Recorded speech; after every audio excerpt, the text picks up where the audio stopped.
What's up, people? You're watching a clip from the Things podcast. Make sure you follow us on Spotify and Apple Podcasts and give us a 5-star review. By the Mandem, for the Mandem. John Cena comeback was amazing. That was good. That was a good sort of amazing. I'm gonna get to it. Amazing, but I feel like the segment went on for a tad bit too long. I mean, you kind of realize that when obviously at the stadium must have been different. A lot of people in awe, as you can see the videos that went around. Mm-hmm. But from watching it from where we were watched by, I'm sure people watching at home, it did feel like it was going on for a tad bit long. I'm so happy for Grayson Waller though. He got a moment there to get that moment, to get that recognition, and it wasn't a thing where he got buzzed by John Cena. Do you get what I mean? Because like people were tweeting this online. People were saying that Grayson Waller is what Austin Theory should be. And I 100% agree with that. Austin Theory should have came through, but then again, it was different because when he was Austin Theory was like he only came through. He was on pandemic. But I will say, even though I'm not someone who's a fan of Austin Theory, I do think sometimes it is unfair to judge like one segment compared to like the years of material we've had of Austin Theory. Can I get to we that, don't know what exactly Grayson Waller will turn into. Do you know what I'm saying? I think Grayson Waller is good. We can assume, but like I feel like with Austin Theory, we can definitively say, okay, this hasn't been good because we have footage, we have a lot of data. With Grayson Waller, it's like he could be something good. He's showing something good right now, but it's like all we have is like on the main roster, all we have is a segment, and it's a good segment.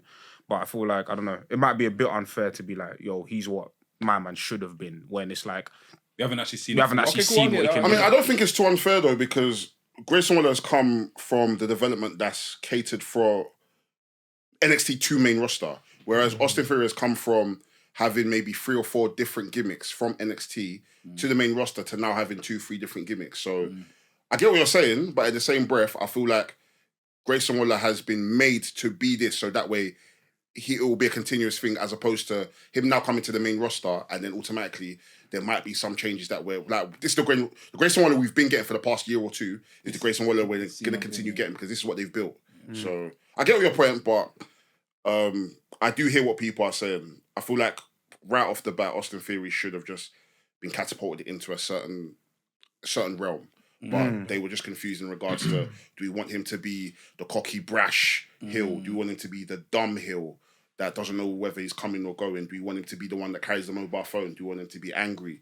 Like, I feel like the plan with Austin Theory has he's just never chasing been... an egg for half of the time. Yeah, it's just never been set in stone of what we actually want from this guy. And the thing is, to his credit, he's been trying to do everything he can in it, but it's just not landing. I feel like they should make him be him, bro. Like, they should just make Austin Theory be Austin Theory, because obviously I remember when he was at Evolve and stuff, and even the stuff he was doing there was great. Bro, he was killing it. The stuff he was doing at Evolve was great. He was even Evolve champion at one point. So I think he was Evolve and WWN champion. Like, he was double champion.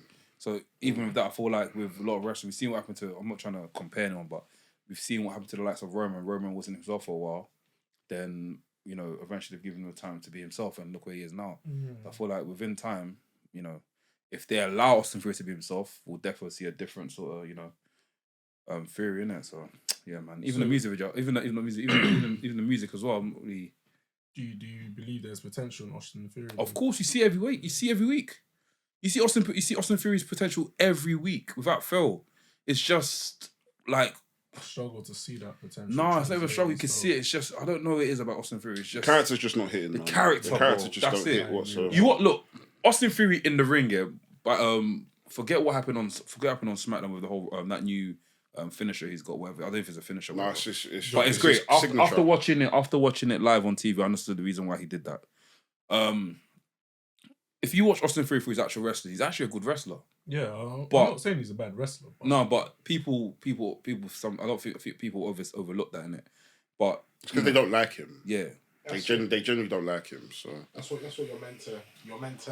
You're meant to obviously say that he's shit because you generally don't like him. I guess that's just part of it. But to cut all that aside, he's good in the ring. He's actually very good in the ring. Furthermore, to be fair. So if people don't like him, doesn't that mean he should be a heel and kind of go down that Roman Reigns route? No, it's different. It's a different hill. Okay. It's a different hill. Just run for the card. It's a Roman Reigns hill is actually it feels like he's a heel. Austin Theory, I don't know if it's weird. It's a mix. you know what? Just take the title off him, man. Let him restart again, man. What's up, people? You're watching a clip from the Rest Things podcast. Make sure you follow us on Spotify and Apple Podcasts and give us a 5-star review. By the Mandem, for the Mandem.